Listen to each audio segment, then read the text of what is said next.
இன்றைக்கி நம்ம செய்ய போகிறது மஷ்ரூம் கிரேவி. அதுக்கு ஒரு குக்கரில் 2 ஸ்பூன் கடலை எண்ணெய் சேர்த்துக்கிறேன்.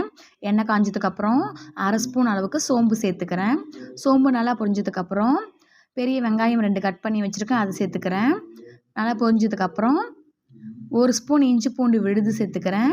கொத்தமல்லி இலை தேவையான அளவு, 3 பழம் தக்காளி பழம் அரைச்சி சேர்த்துக்கிறேன். 1/2 ஸ்பூன் மஞ்சள் தூள், 2 ஸ்பூன் குழம்பு மிளகாய் தூள் சேர்த்து நல்லா வதக்கிக்கிறேன். வதங்கினதுக்கப்புறம் 2 ஸ்பூன் தயிர் சேர்த்துக்கிறேன். தயிர் சேர்க்கறதுனால மஷ்ரூம் நல்லா சாஃப்டாக இருக்கும், அதுக்காக தயிர் சேர்த்துக்கிறேன். தேவையான அளவு கல்லுப்பு சேர்த்துக்கிறேன். எல்லாம் சேர்த்து நல்லா வதக்கினதுக்கப்புறம் சுத்தம் பண்ணி கட் பண்ணி வச்சுருந்த மஷ்ரூமை சேர்த்துக்கிறேன். நல்லா கலந்ததுக்கப்புறம் 1 டம்ளர் அளவுக்கு தண்ணி சேர்த்துக்கிறேன். மஷ்ரூம் நல்லா வேகணும். வெந்ததுக்கப்புறம் ஒரு மசாலா ரெடி பண்ணிக்கிறோம். 1 கப் அளவுக்கு தேங்காய் எடுத்துக்கிறேன். மிளகு 1/2 ஸ்பூன், ஜீரகம் 1/2 ஸ்பூன், 3யும் சேர்த்து நல்லா ஃபைன் பேஸ்ட்டாக அரைச்சிக்கிறேன். அரைச்சி இந்த மஷ்ரூம் கலவையில் இந்த அரைச்ச தேங்காய் விழுது சேர்த்து வேறு பாத்திரத்தில் மாற்றிக்கிறேன்.